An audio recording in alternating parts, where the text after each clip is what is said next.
João, capítulo 4, versículos de 1 a 26. Diz assim: Quando, pois, o Senhor veio a saber que os fariseus tinham ouvido dizer que ele, Jesus, fazia e batizava mais discípulos que João, se bem que Jesus mesmo não batizava, e sim os seus discípulos, deixou a Judeia, retirando-se outra vez para a Galiléia. E era necessário atravessar a província de Samaria. Chegou, pois, a uma cidade samaritana chamada Sicar, perto das terras que Jacó dera a seu filho José. Estava ali a fonte de Jacó. Cansado da viagem, assentara-se Jesus junto à fonte por volta da hora sexta.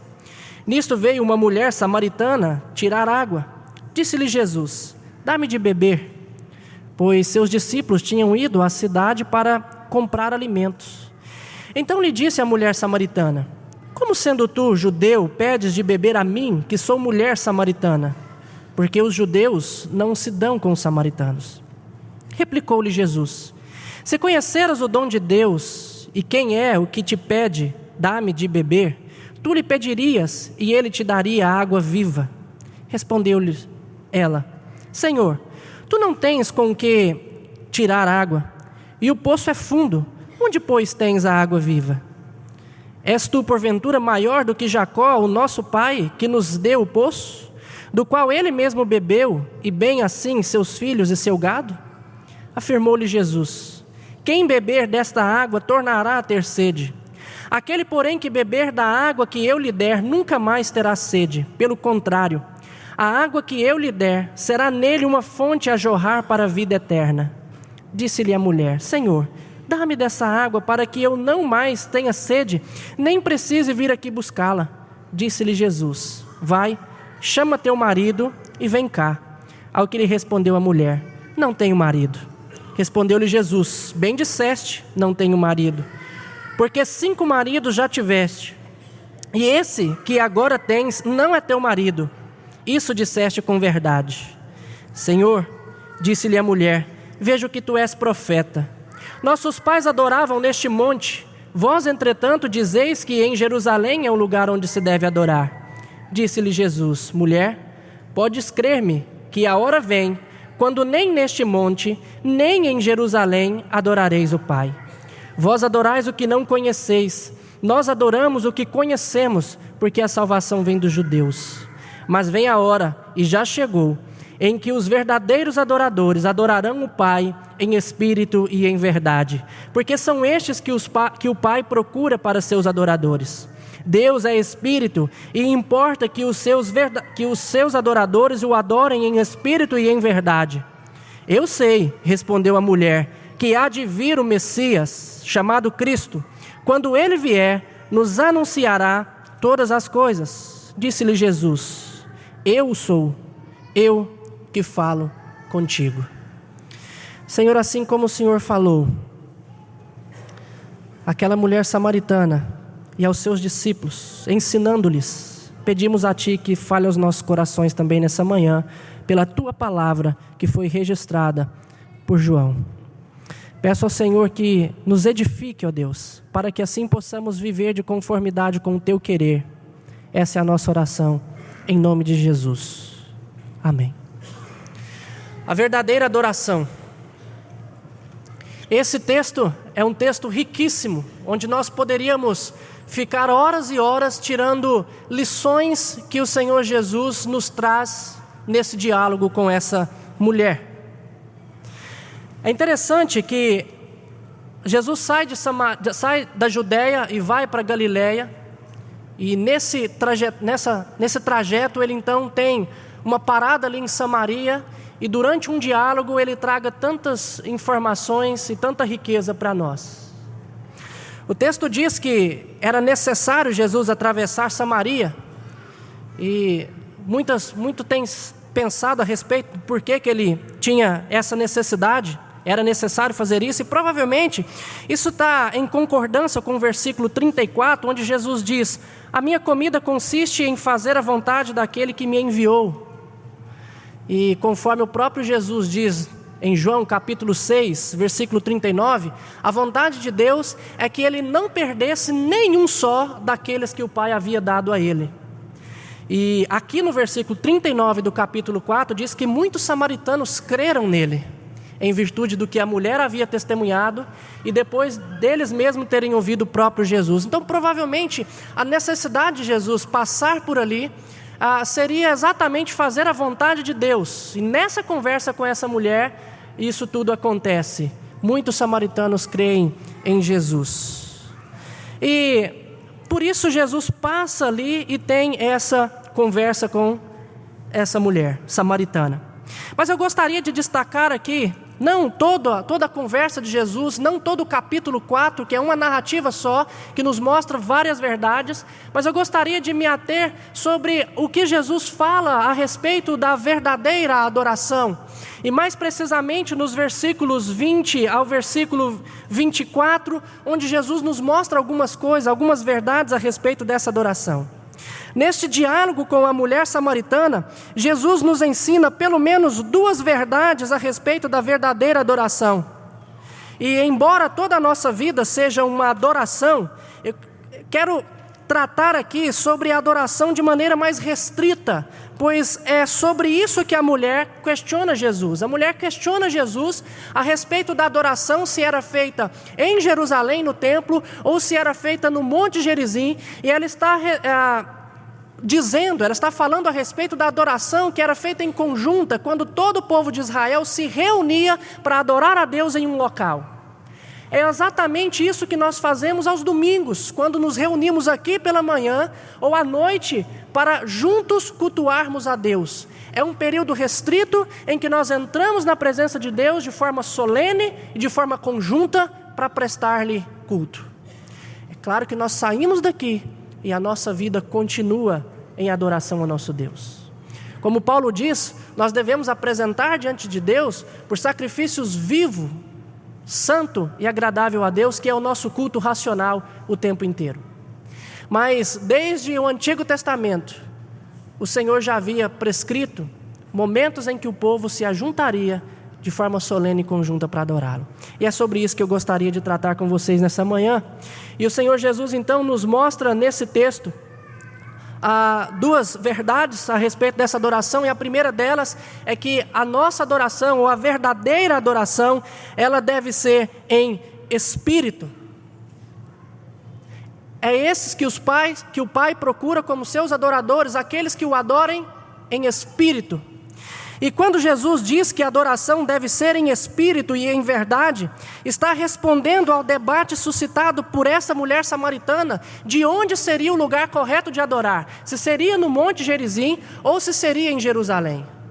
Por que a mulher indagava a respeito disso? Ora, Israel era composto de 12 tribos, e vocês sabem que depois do reinado de Salomão, o reino foi dividido em dois reinos, o reino do norte e o reino do sul. Isso no reinado de Roboão, seu filho de Salomão. Então, ali o reino foi dividido.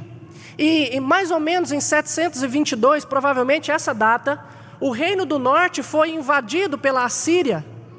E todo o povo foi levado cativo para a Assíria. E os pobres ficaram ali. E outros povos vieram e passaram a habitar aquela terra, onde a capital era Samaria. E então eles se misturaram. O povo judeu casou-se com outros povos e virou uma raça mista. Esses eram os chamados samaritanos. Quando o reino do sul foi levado cativo, depois de passarem 70 anos ali em cativeiro, eles voltam então para a terra de Judá e começam a construir o templo. Isso está registrado lá em Neemias e Esdras. E os samaritanos quiseram tomar parte e reconstruir também o templo, ajudar a construir a cidade, e os judeus disseram: não, vocês não têm parte aqui. E a partir dali então começa essa rivalidade entre samaritanos e judeus. E os samaritanos então construíram um templo no Monte Gerizim para que eles pudessem adorar, já que não podiam ir para lá. E esse templo foi destruído por volta de 128 antes de Cristo, mas eles continuaram a adorar ali no templo. E por isso a mulher chega para Jesus e diz: olha, veja que tu és profeta. Então qual que é o lugar correto de adorar? No Monte Gerizim ou em Jerusalém? ao que Jesus então diz a ela: olha, vai chegar o tempo, já é o tempo, em que nós não adoraremos, nem em Gerizim, nem em Jerusalém. E o que Jesus está dizendo aqui exatamente, porque Deus procura quem o adore em espírito, é porque não importa o lugar da adoração, não importa a forma exterior da adoração, porque todas as coisas do Antigo Testamento, o templo e todos os utensílios apontavam para aquele que viria, e aquele que viria estava ali conversando com ela. Jesus se refere a ele como o templo de Deus, no próprio Evangelho de João capítulo 2, onde esse templo, ele se referindo a ele, seria destruído e ele ressuscitaria ou seria refeito em 3 dias.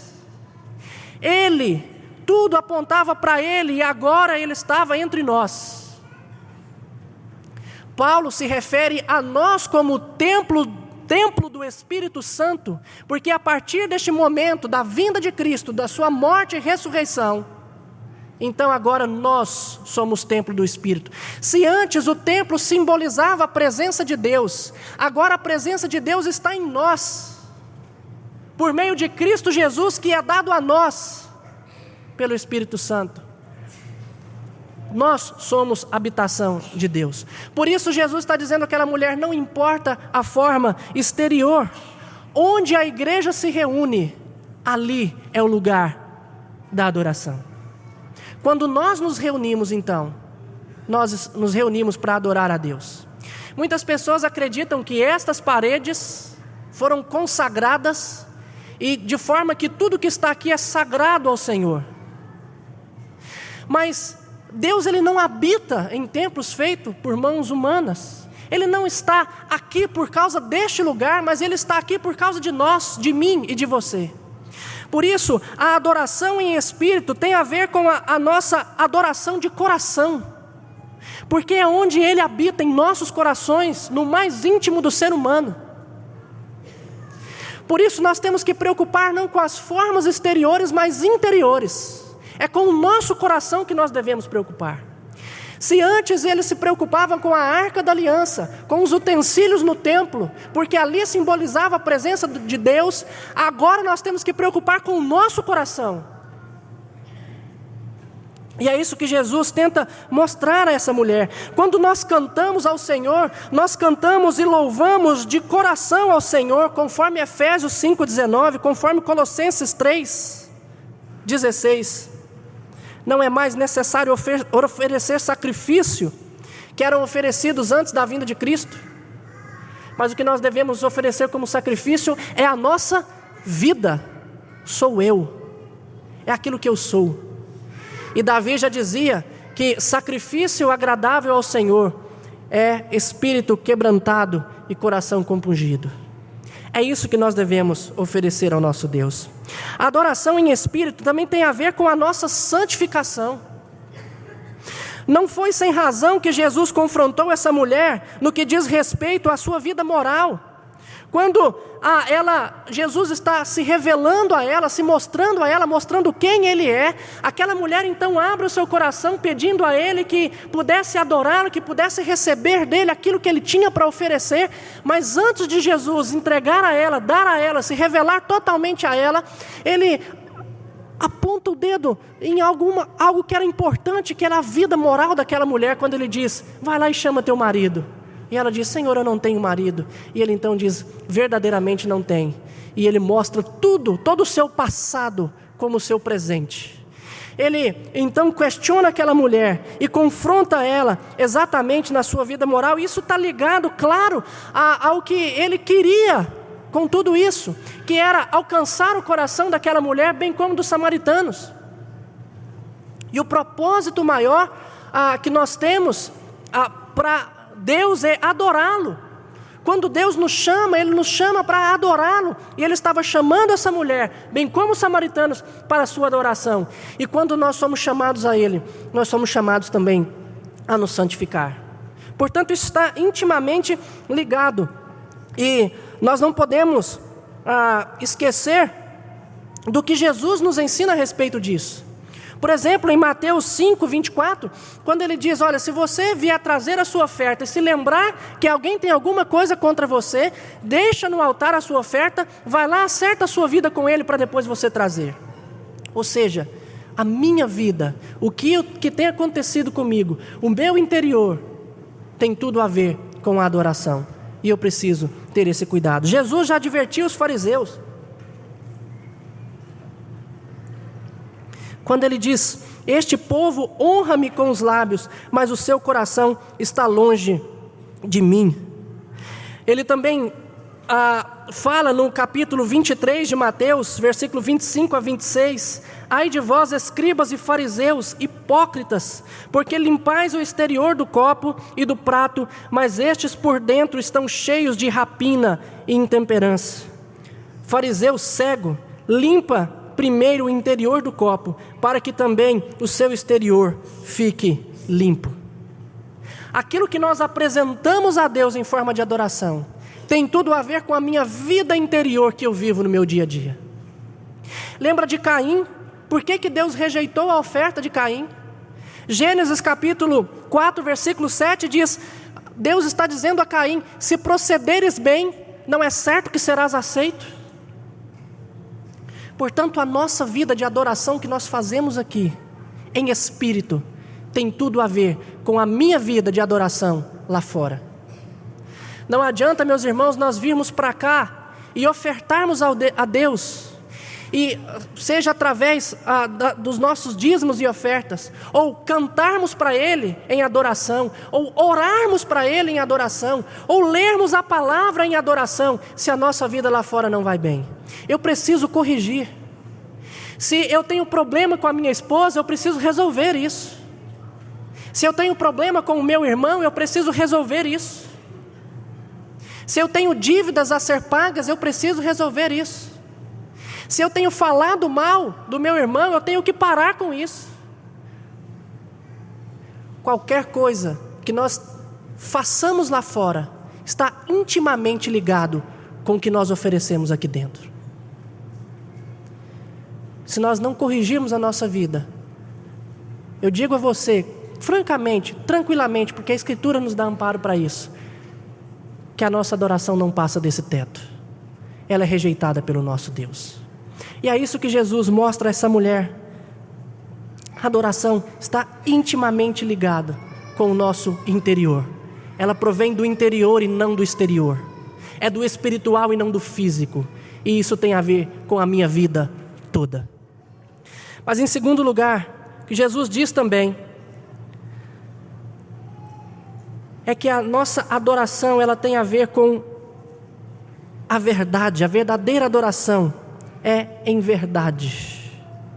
Essa adoração deve acontecer no reino da verdade, isto é, com conhecimento claro e definido de Deus, esse conhecimento que é derivado da sua própria palavra.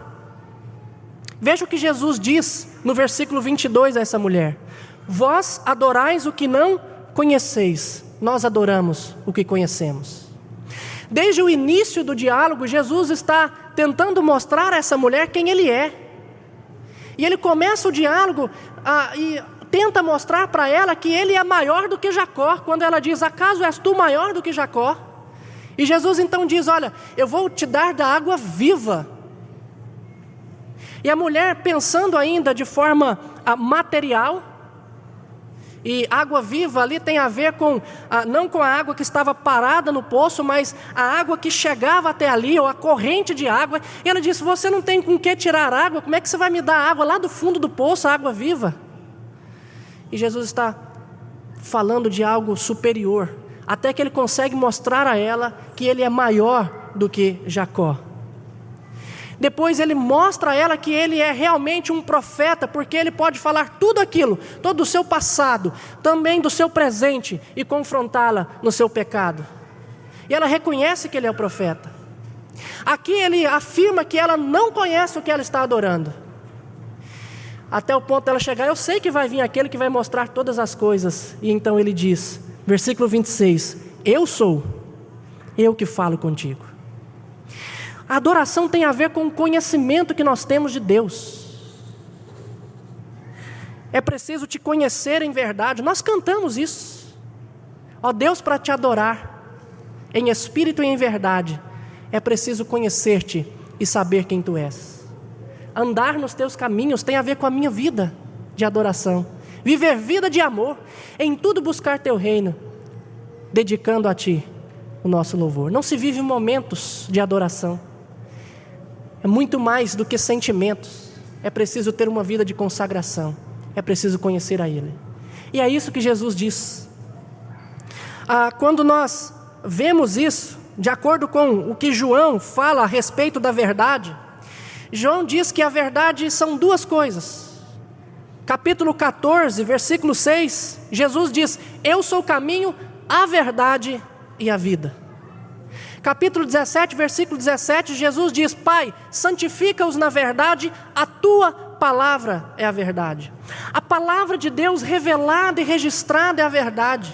E essa palavra registrada atesta de outra verdade, a verdade encarnada que é Cristo Jesus.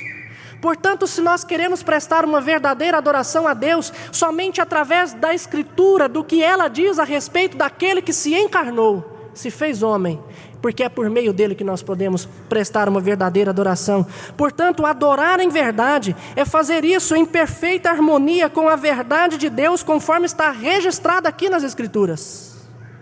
Essa adoração não deve ser somente em espírito, ao invés de física, nem somente interior ao invés de exterior. Deve ser também conforme ensinada nas Escrituras. Não é sem razão que Jesus, quando diz a respeito do grande mandamento, ele fala que o grande mandamento é amar a Deus com todo o coração e com todo o entendimento, com toda a tua alma e com todo o entendimento. É em espírito e de acordo com a verdade, com o entendimento da verdade. Então, adorar em verdade é adorar de acordo com a Bíblia, com o que a Bíblia nos diz. Confissão de Fé de Westminster, um dos símbolos de fé da nossa igreja, diz o seguinte: mas o modo aceitável de adorar o verdadeiro Deus é instituído por Ele mesmo e tão limitado por sua vontade revelada, que Deus não deve ser adorado segundo as imaginações e invenções dos homens, ou sugestões de Satanás, nem sob qualquer representação visível ou qualquer outro modo não prescrito nas Santas Escrituras. Ou seja, é Deus quem nos diz o modo de adorá-lo. Quando nós nos reunimos para adorar a Deus, o que nós fazemos aqui não é nada mais do que Ele nos autoriza e do que Ele nos diz para fazermos na Escritura. Nós não podemos oferecer culto a Deus no ajuntamento solene conforme as nossas imaginações, mas somente conforme o que Ele nos diz. Vocês lembram da história do que foi registrado de Nadab e Abiú no Velho Testamento, Levíticos capítulo 10? Eles pegaram um incensário, colocaram ali incenso e entraram na presença de Deus. E o texto diz, Levíticos capítulo 10, que eles levaram a presença de Deus dentro da tenda da congregação, onde Deus estava, a presença de Deus. Eles levaram fogo estranho, e ali no texto quer dizer fogo não autorizado, fogo não permitido. Algo que Deus não havia dito para que eles levassem. Meus irmãos, nem tudo que é de coração é verdadeiro. É possível oferecer uma adoração sincera a Deus e estar sinceramente errado. Outra coisa que nós vemos, outro exemplo na Escritura sobre isso, é quando Davi estava levando a Arca da Aliança para Jerusalém. Em 2 Samuel, capítulo 6, o texto diz que Davi colocou a Arca da Aliança sobre carros de bois. E eu imagino, eu penso na sinceridade que Davi tinha ao fazer aquele carro. Eu imagino que seria o melhor que tivesse. Ele colocou a arca, eles estavam alegres porque haviam reconquistado a arca e estavam levando para Jerusalém. Mas ele coloca a arca em cima daquele carro, e no caminho o boi tropeça, a arca vai caindo, e Uzá põe a mão na arca e ele morre ali.